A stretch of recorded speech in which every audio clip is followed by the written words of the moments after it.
வாழ்க வளமுடன். அருள்நிதியர்களின் பொறுப்பும் கடமையும். நாமெல்லாம் வேதாத்ரி மகரிஷி அவர்களின் சீடர்கள். அப்படி எப்படி சீடர்களாக சேர்ந்தோம்? ராமகிருஷ்ண பரமஹம்சருடைய வாழ்க்கை வரலாற்றில் விவேகானந்தர் எப்படி இணைந்தார் என்று வரலாறு உண்டு. விவேகானந்தருக்கு சின்ன வயதிலேயே அவருடைய தாயார் சிவ வழிபாடு, சிவனை பற்றிய விளக்கம் எல்லாம் நிறைய கொடுத்திருந்தாரு. அவருக்குள்ள ஒரு தேடல் இருந்தது. அதே மாரி அவங்க அப்பா பெரிய ஒரு அந்த நிலையில அருள் நிலையில வாழ்ந்து கொண்டிருந்த மனிதர். எல்லாருக்கும் எல்லாற்றையும் தானம் பண்ணக்கூடிய ஒரு மனிதர். சின்ன வயசுல அவங்க அம்மா பார்த்துட்டே இருக்காங்க. இவர் பாட்டுக்கு எல்லாருக்கும் எல்லாத்தையும் தூக்கி குடுத்துட்டு இருக்காரே! தம்ம பசங்களுக்கு பின்னாடி என்ன இருக்க போது, அந்த அம்மாக்கு எல்லா அம்மாக்களுக்கும் இருக்கிற ஒரு கவலை. அப்பல்லாம் மனைவிமார்கள் நேரடியா கணவன்மார்கள்ட்ட போய் ஏன் இப்படி பண்றீங்கன்லாம் கேட்க மாட்டாங்க. ஒரு விவேகானந்தர கூப்ட்டு, "நீ போய் அப்பா கிட்ட உனக்கு என்ன வச்சிருக்காருன்னு கேளுன்ட்டு" ஒரு தூண் மறைவுல நிக்கிறாங்க. அவர் போய் அப்பாவித்தனமா அப்பா கிட்ட போய், "எனக்கு என்னப்பா வச்சிருக்க? நீ எல்லாரும் குடுத்துட்டு இருக்கியே! எனக்கு என்ன வச்சிருக்க?" அப்படின்ற மாரி கேட்கிறாரு. அப்போ விவேகானந்தரை கைப்பிடித்து அந்த ஹால்ல உள்ள ஒரு கண்ணாடி முன்னாடி நிறுத்துறாராம் அவங்க அப்பா. "நீதான் உனக்கு சொத்து" அப்படின்னு சொல்றாராம். பின்னாளில் விவேகானந்தருடைய தேடல் தொடர்கின்றது. அவருடைய காலேஜ்ல லெக்சரர் ஒருத்தர் ம் எப்பவும் அத பத்தின தேடல் இருக்கிறதுனால, அந்த ஞானம் அடைந்தவர்களை தேடக்கூடிய தன்மையில ர ரவீந்திரநாத் தாகூருடைய அப்பா ஒரு படகுல எப்பவும் தவம் பண்ணிட்டு இருப்பாராம், தனியா உட்கார்ந்து கங்கை கரையில. இவர் அவர பத்தி தெரிஞ்சுக்கிட்டு நீச்சல் அடிச்சு போய் சொட்ட சொட்ட அவர் முன்னாடி நின்னுட்டு, இந்த மாரி "எனக்கு ஞானம் நீங்க கடவுள பார்த்துட்டீங்களா? எனக்கு காமிக்க முடியுமா?" அப்படின்னு வேகமா கேட்கிறாரு. அவரு மழுப்புறாரு. "பார்த்துட்டேன். சொல்ல முடியும்.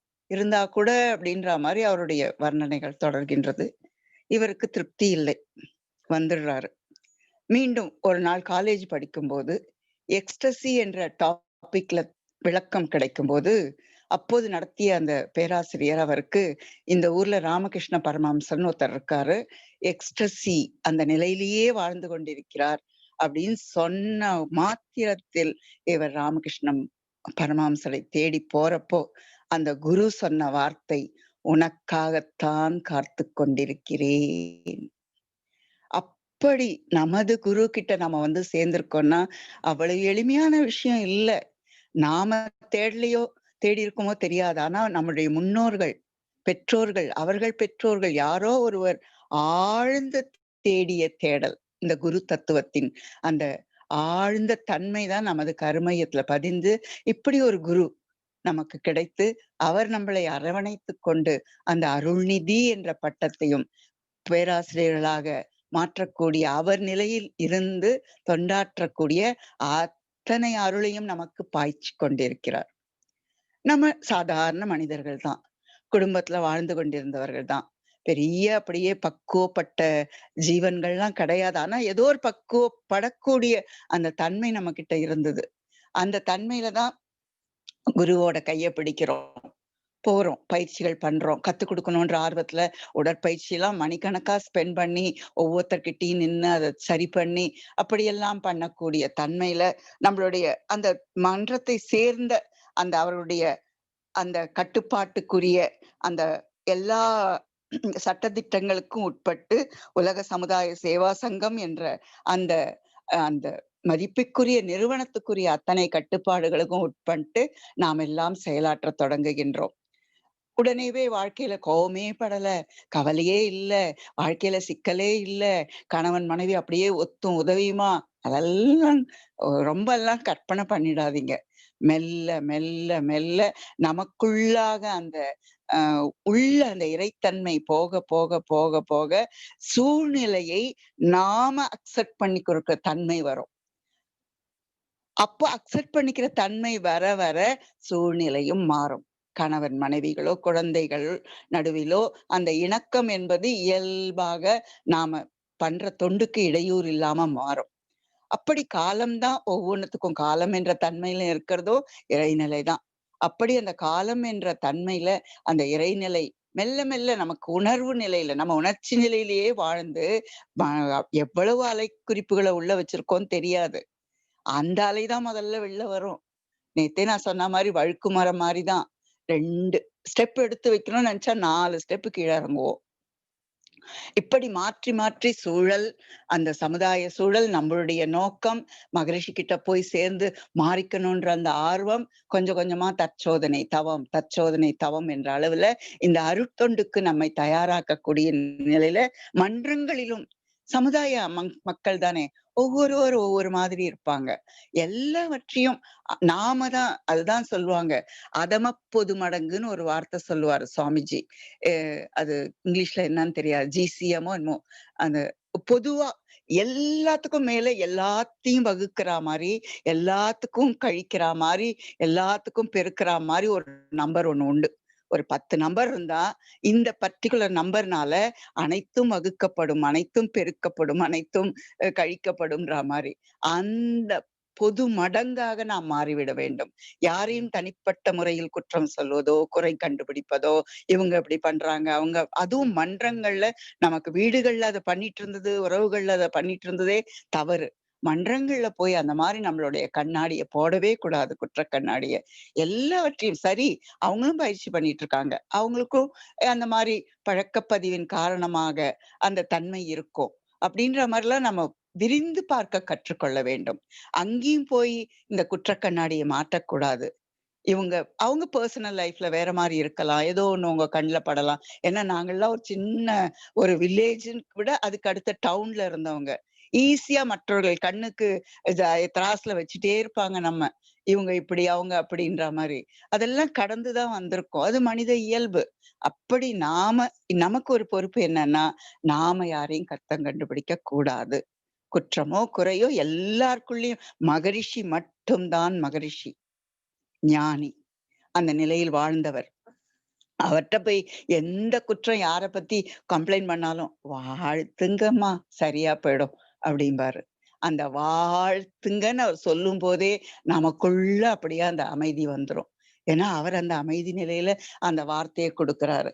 அந்த தன்மையில தான் நம்முடைய வாழ்க்கை முறை, இந்த அருள்நிதியர் என்ற பொறுப்பு, துணை பேராசிரியர் என்ற பொறுப்புல நாம வந்தப்போ, நம்மை மாற்றிக் கொள்ளக்கூடிய, நம்மை சீர்திருத்தம் பண்ணக்கூடிய, நம்மை நாமே இன்னும் உயர்த்திக் கொள்ளக்கூடிய பொறுப்பு நம் கையில் உள்ளது.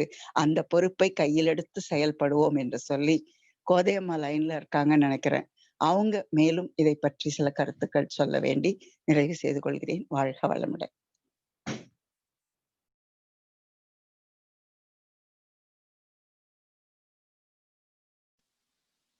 நன்றிங்கம்மா. கோதையம்மா, வாய்ப்பு இருக்குங்களா? சொல்லுங்க. வாழ்க வளமுடன். சிறப்பானது ஒரு விஷயம். விவேகானந்தருடைய இதிலிருந்து தொடங்கி எனக்கு ரொம்ப ஆனந்தி அம்மா பேசுனதுல உள்ள எடுத்துக்கிட்டதுன்னா, அந்த அதம பொது மடங்கு எவ்வளவு அருமையான ஒரு ஒப்புமை இல்ல. சிறப்பு. ரொம்ப ரொம்ப நல்லா இருந்தது. அப்போ எல்லாரோடையும் இணக்கமாய் இருக்கிறது அந்த எண் அப்படின்னு வச்சுக்கலாமா? அவங்க சொன்ன மாதிரி ஒரு 10 எண்ல ஒரு எண்ணுன்னா அந்த எண்ணால பெருக்கலாம், கூட்டலாம், கழிக்கலாம். அப்படிங்கும்போது இணக்கமா இருக்குன்னு ஒரு வார்த்தை போடலாமா? அப்போ அந்த எண்ணா நாம மாறணும். அப்படிங்கும்போதுதான் மனவளக்கலையினோட பெருமை தெரியுது. மனவளக்கலை முதல்ல நமக்கு நம்மை இணக்கமாக்குறது. நாமளே நமக்குள்ள பிரிஞ்சு கிடக்கிறோம். உடற்பயிற்சி செய்தா ஒரு மாதிரி, செய்யலைன்னா வேற மாதிரி. அதே போல காயகல்பம். தவம் செய்தா ஒரு மாதிரி இருக்கிறோம். ஆனா வினை பதிவு நம்ம திரும்பவும் பழைய வினை வழியே இழுக்க பார்க்கிறது. அப்போ அந்த நமக்குள்ளே போர் புரிஞ்சு அந்த நல்ல உள்ளத்தை கொண்டு வர்றதுக்கு இணக்கம் தேவையா இருக்கு. அப்புறம் நம்மிலே தோன்றின இணக்கம் நம்ம சுற்றி பரவுறது. அப்போ குடும்பத்துல இணக்கம், அப்புறம் சமுதாயம். அப்போ ஒரு எண் அந்த பொதுவான ஒரு தன்மையை பெற்றுடுச்சுன்னா எந்த இடத்துக்கு போனாலும் அந்த எண் அப்படித்தானே இருக்கும் இல்லையா? அந்த பூஜ்ஜியம்னு சொன்னா கூட, பூஜ்ஜியம் என்பது எங்க தன்னை கூட சேர்த்துக்கிற பொருளுக்கு மதிப்பு கொடுக்கும் அப்படின்னு மகரிஷி சொல்லுவாங்க. அப்போ அது போல நாம இருக்கும்போது த கனெக்டிவிட்டி, எதோட கனெக்ட் ஆறமோ அதோட இணக்கமா இருக்கிறது. ரொம்ப யதார்த்தமா ஒரு வரி சொல்லுவாங்க இல்லையா, be a Roman when you are in Rome அப்படிம்பாங்க. இப்ப எந்த இடத்தில் இருக்கிறோமோ அத்தோடு நம்மை இணக்கத்தன்மையாக மாற்றிக்கொள்வதற்கு மனவளக்கலை ஒரு மிகப்பெரிய வரம், புதையல், கிடைத்த மாமருந்து, எப்படி வேணா சொல்லலாம். அப்ப இது எல்லாத்தையும் நம்மதாக்கி கொண்டு ஒரு அந்த அதம பொது மடங்கு அப்படிங்கிறது ரொம்ப ரொம்ப சிறப்பா இருந்தது. எனக்கு உள்ள ரொம்ப ஆழமா போன அந்த ஒரு சிறப்பா, அது ஒரு வார்த்தை எல்லாவற்றையும் குறிப்பிடும், சுருங்க சொல்லி விளங்க வைத்தல்ங்கிற மாதிரி இருந்தது. ஆனந்தி அம்மாவுக்கு மிக்க நன்றி. ரொம்ப சிறப்பான ஒரு விஷயத்தை தொகுத்து கொடுத்தாங்க. அப்போ நிறைவாக வெற்றியோடு அமைதி கண்டு வாழ அந்த அதம பொது மடங்காக நில உலக மக்களிடம் அன்பு காட்டுவோம். குறை காணும் பழக்கத்தை விட்டு நல்ல குணங்களையே பாராட்டும் பண்பு கொள்வோம். உணவு, உழைப்பு, உறக்கம், உறவு உழைத்து பெற்று அளவு முறையோடு துய்ப்போம். மறைபொருளாம் இறையை உணர தவம் அறம் கற்றோம், குருவிடமிருந்து கற்றதன்படி பற்றி வாழ்வோம் என்று ஆனந்தி அம்மாவுடைய உரை எனக்குள்ளே எழுப்பிய தாக்கத்தை உங்ககிட்ட பகிர்ந்து அமர்கிறேன். தவறிருப்பின் மன்னிக்கவும். நன்றி. வாழ்க வளமுடன். ரொம்ப சந்தோஷம் கோதை. அதுதான் அந்த உணர்வு, அந்த புரிதல், அது ஒவ்வொருவருக்குள்ளும் வர வேண்டும் என்பதனால இந்த டாபிக் பண்ணிட்டு இருக்கோம். அது உங்களுடைய கருத்து இன்னும் ஆழமாக எல்லார் மனசுலயும் பதிஞ்சிருக்கும். நன்றி அம்மா. நன்றி அம்மா. நன்றி ஆனந்தி அம்மா. சொன்னீங்களேம்மா, அது ஆங்கிலத்துல லீஸ்ட் காமன் மல்டிப்ளையர்னு சொல்லுவாங்க, எல்சிஎம்னு சொல்லுவாங்க. அன்பர்களுக்காக அது மொழிபெயர்த்து ஜிசிஎம் கூட உண்டு இல்லைங்க? எல்சிஎம் ஜிசிஎம் உண்டு. ஆமா, எல்சிஎம் ஜிசி அது என்ன சொல்லுவாங்கன்னா, மீச்சிறு பொது மடங்கு மீப்பெரு பொது வகுத்தி. Least common multiplier, greatest common factor, அந்த மாதிரி நினைக்கிறேன். அது இங்க சொன்னா அன்பர்களுக்கு அது பிடிபடுறதுக்காக சொல்றேன். கட்டாயம் கட்டாயம். எனக்கு சட்டுன்னு ஆங்கில வார்த்தை ஞாபகம் வரல. நாங்கெல்லாம் தமிழ்ல படிச்சதுனால அதுதான் வந்தது. சரிங்க. எனக்கு பிடிபட்டதுங்கம்மா, அதான் அதை இங்க சொல்லலாம். அப்படி ரொம்ப சிறப்பா இருந்தது. நன்றி. ஒண்ணு அத தமிழ்ல நாங்க உத்தம பொது மடங்குன்னு சொல்லுவாங்க. அதம பொது மடங்கு, உத்தம பொது மடங்கு. அதை ஞாபகம் வச்சுக்கிறது கூட, உப்புமா பொட்டலத்தை மடி, அதம பொது அவிழ்த்த பொட்டலத்தை மடி அப்படின்னு எங்களுக்கு சின்ன பிள்ளைல சொல்லி கொடுத்திருப்பாங்க. ஈஸியா ஞாபகம். உத்தம பொது மடங்கு, அதம பொது மடங்கு, உப்புமா பொட்டலத்தை மடி, அதம பொழுது அவிழ்த்த பொட்டலத்தை திரும்பி மடி அப்படின்னு.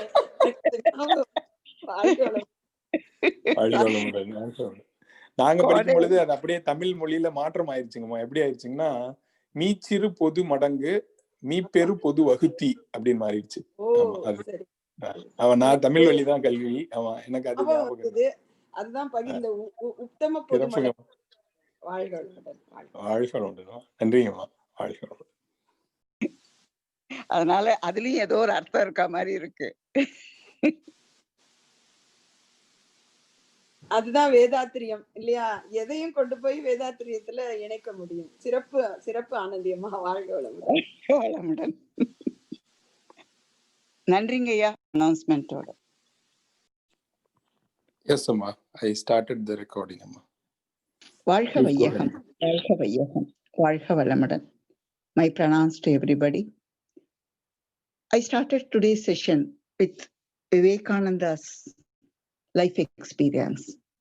When he was a young boy, his father he's such a gentleman. He used to give all his wealth, whatever he's having, to the poor people, and going on giving everything to everybody. Vivekananda's mother was somewhat worried. If it is going on process, then our children never get anything.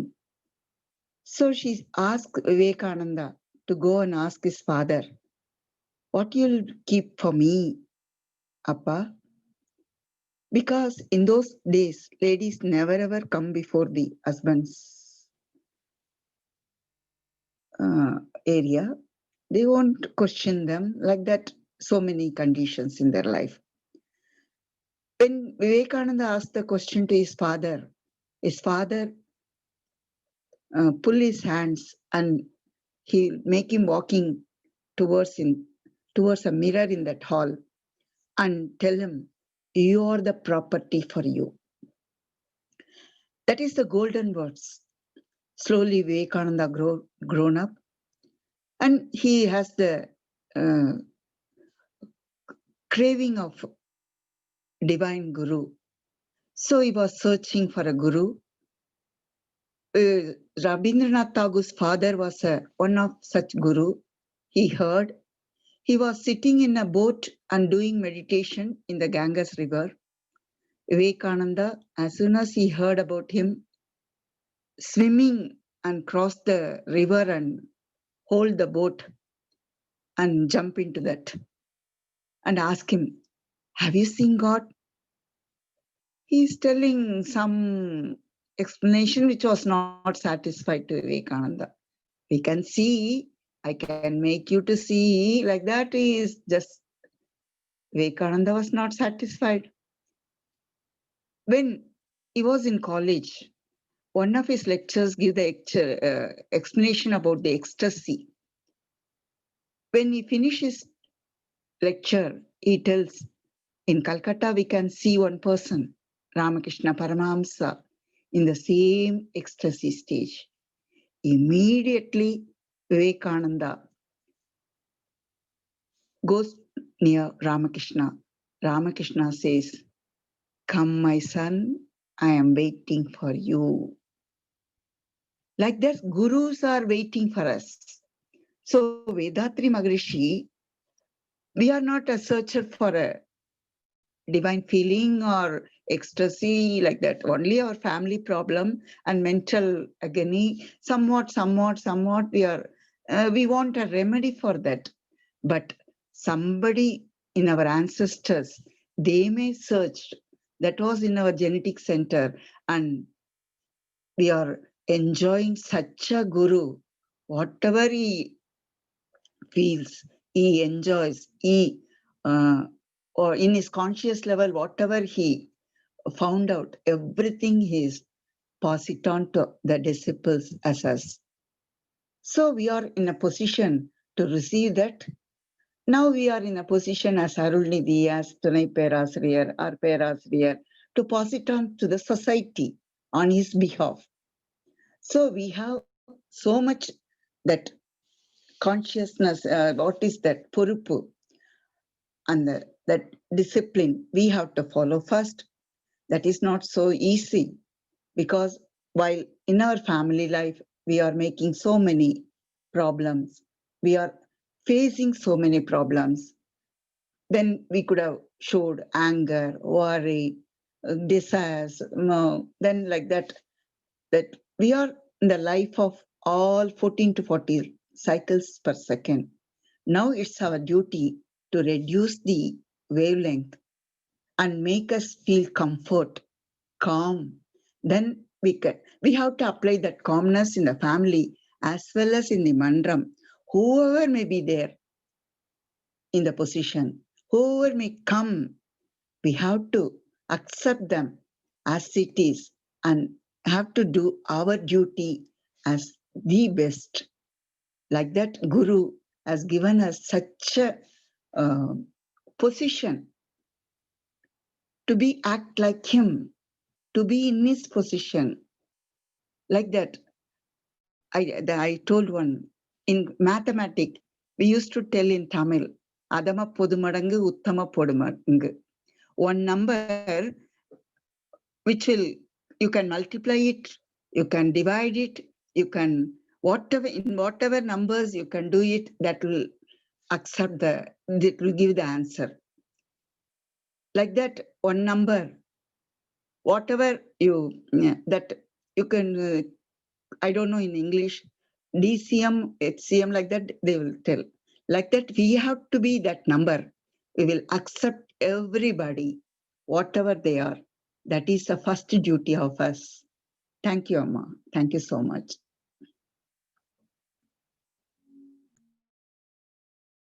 If anybody knows, please explain about that mathematical number. Karthikeyan Ayya, would you please? Amma, be blessed by the divine, Amma. In English, we call it as greatest common factor, GCF, or greatest common divisor.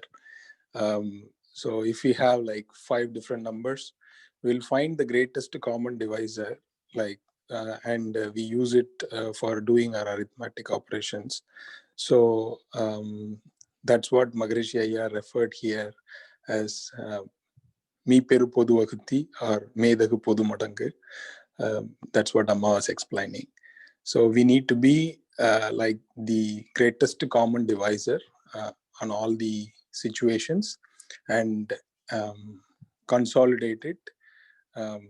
We call it as Togutunarvu, and then act accordingly is what Amma was explaining. Thank you for the opportunity, Amma. Anita Amma. Thank you, Ayya. Thank you, Ayya. Thank you. Be blessed with it. Thank you, Ma. Thank you, Ayya. Sky Katie, Ayya, would you be able to shed some thoughts on this, Ayya?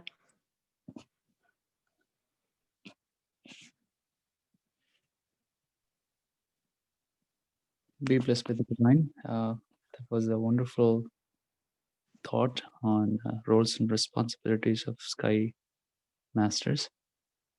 I don't have any further points to say other than just enjoying the discussion, Amma.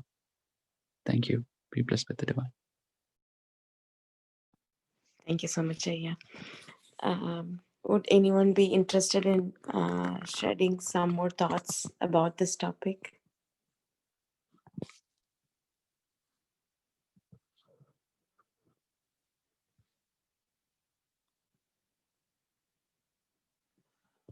Thank you so much, Amma. Thank you so much, Ayya, for the wonderful discussions. This would definitely take us to the next level by following all these wonderful words and thoughts. Let us conclude the session with the world blessing.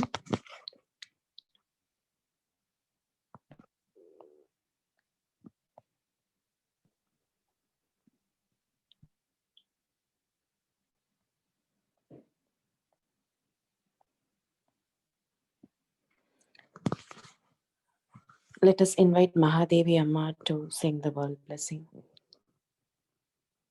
Amma, be blessed by the divine. Amma is not available, Ma. I'll sing the world blessing soon. Please go ahead, Ayya. Thank you so much. Be blessed by the divine. Blessings for the world.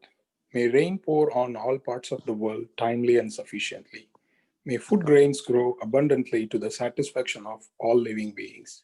May the leaders of all nations progress in spiritual knowledge and do good services to humanity. May the whole world enjoy prosperity, happiness, and peace. May the whole world enjoy prosperity, happiness, and peace. May the whole world enjoy prosperity, happiness, and peace. Be blessed by the divine. Thank you, Amma. Thank you, Ayya. I did see Nevi Pavi Amma raising her hands. Amma, sorry for the delay. Please go ahead and continue, Amma.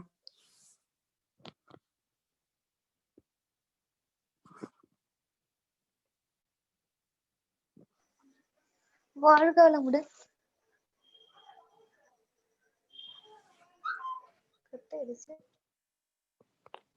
We are able to hear you, Amma. You wanted to share some thoughts, Amma?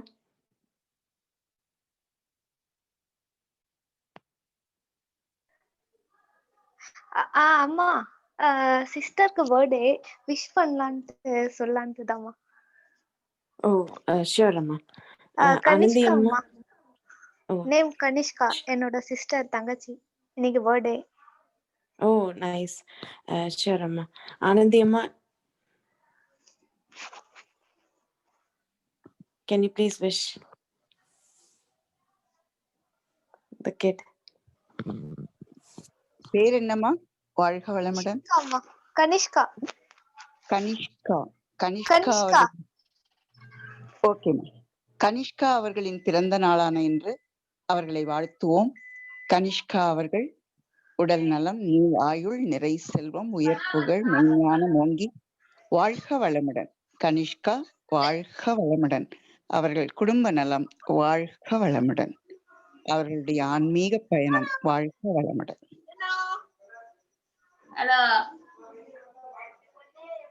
வாழ்க வளமுடன் அம்மா. Thank you.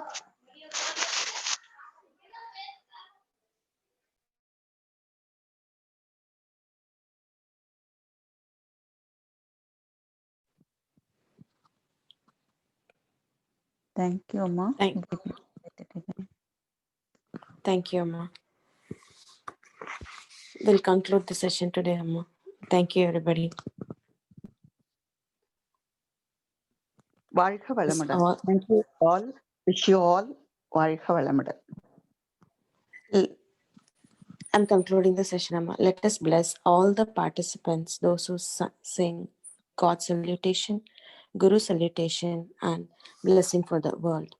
By the grace of divine power, all of their family will enjoy good health, long life, enough wealth, prosperity, wisdom, and peace.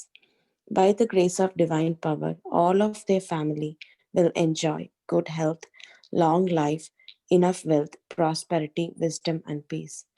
By the grace of divine power, all of their family will enjoy good health, long life, enough wealth, prosperity, wisdom, and peace. Thank you all. Please be blessed by the divine. Be blessed by the divine. Be blessed by the divine.